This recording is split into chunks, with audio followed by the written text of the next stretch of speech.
కౌశల్ ఆర్మీలో ఎవరైనా అమ్మాయిల్ని ఎవరైనా బూతులు తిడితే ఆ బూతులు తిడితే వాళ్ళకి ఆన్సర్ చెప్పడానికి గురించి. ఎందుకంటే రోల్ రైడర్ కిందన సపోర్ట్ చేసి ఒక అమ్మాయి మెసేజ్ పెడితే ఆ అమ్మాయి కూడా ఎక్కడ లేదు, ఇక్కడే ఉంది. ఆ అమ్మాయి మెసేజ్ పెడితే ఆ అమ్మాయి కింద బూతులు మెసేజ్లు వస్తే వాళ్ళకి సమాధానం చెప్పండి అన్నాను. కానీ నేను ఆడియో క్లిప్ వినిపిస్తున్నారు కదా మూర్తి గారు, దానికి సమాధానం ఆ బూతులు మాట్లాడే అబ్బాయిలకి సమాధానం చెప్పండి, నాట్ అందరికీ. వాళ్ళు ఎవరైతే ట్రోల్స్ చేసి బూతులు తిట్టారో వాళ్ళ మీద already filed FIR case in crime police station and this is filed on 19/2/2019. వాళ్ళు ఆల్రెడీ గూగుల్కి పంపించారు. తొందరలో అవి బయటకు వస్తాయి, ఎవరు చేశారో ఎందుకు చేశారో వాళ్ళు దే విల్ గెట్ అరెస్టెడ్. ఇది చేసింది వాళ్ళ గురించి, మిగతా వాళ్ళ గురించి కాదు. And coming to my film, నేను బయటకు వచ్చిన తర్వాత సోమిశెట్టి హరికృష్ణ కర్నూల్ అనే వ్యక్తి నా ఇంటికి వచ్చి, అతను నేను కేఎల్ఎంకి వెళ్తే పక్కన రూమ్ తీసుకుని క్రౌడ్ ఎంత వస్తారో అంతా చూశారు. తర్వాత ఇంటికి వచ్చారు, అన్నయ్య మీతో సినిమా చేస్తాం, నీ ఫస్ట్ సినిమా చేస్తా నేనే చేయాలి, నేను మీకు వీరాభిమాని అని చెప్పి 3 నెలలు నన్ను హోల్డ్లో పెట్టి సినిమా చేస్తానని చెప్పి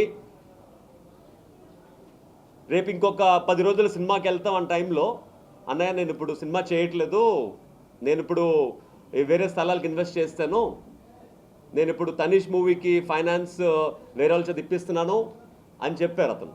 నేను అతనికి ఏం పెట్టానంటే మెసేజ్, థ్యాంక్స్ అండి, థ్యాంక్ యూ సో. దానికి జస్ట్ 1 వీక్ ముందే చెక్ ఒకటి నాకు ఇచ్చారు. అతను 9.5 lakhs చెక్ ఇచ్చారు. చెక్ ఇచ్చి మీకు ఇంకొక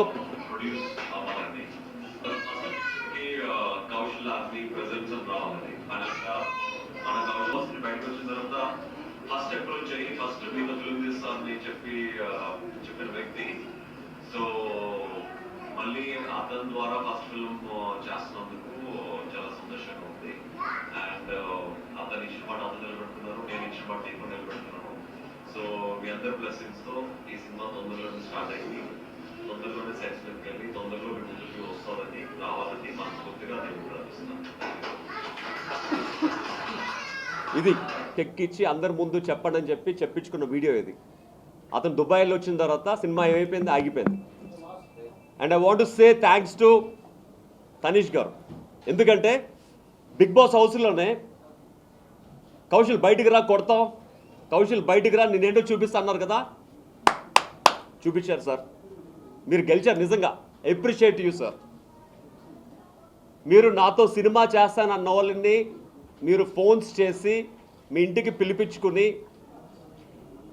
వాళ్ళతో కలిసి మీరు వాళ్ళ హోటల్కి వెళ్ళి వాళ్ళ హోటల్లో ఉండి నా యాంటీస్ ఎవరైతే కౌశల్ ఆర్మీని అమ్మాయిలు అసభ్యంగా ప్రజలు అందరిని తీసిన వాళ్ళతో కూడబెట్టుకుని నా మీద ఇన్ని ట్రోల్స్ చేయించి నా సినిమానే దూరం చేశారు కదా సార్. మీరు నిజంగా గెలిచారు sir, thank you so much. And ఎక్కడో ఉన్న బాబు గోగినేని గారు యూకేలో ఉండి మాట్లాడడం కాదు సార్, ఇండియా వచ్చి మాట్లాడండి. నేను మీకోసం నేను బిగ్ బాస్లో ఉన్నప్పుడు పెయిడ్ ఆర్మీ అంటే మా వాళ్ళు పెయిడ్ ఆర్మీ కాదని చెప్పి కొన్ని వేల మంది ప్రతి రాష్ట్రంలోని ప్రతి జిల్లాలోని వాక్స్ చేశారు. నేను బయటకు వచ్చిన తర్వాత ఎక్కడ పే చేశాను సార్, ప్రూఫ్ ఏంటి అని అనడానికి మీరు దగ్గర రాకపోయినా మిమ్మల్ని ఎత్తుకుంటూ నేను ఆస్ట్రేలియా వచ్చాను. ఆస్ట్రేలియా ముందు ధైర్యంగా డిబేట్ పెట్టించాను. ఆ డిబేట్లో మీరు మొత్తం చూస్తారు.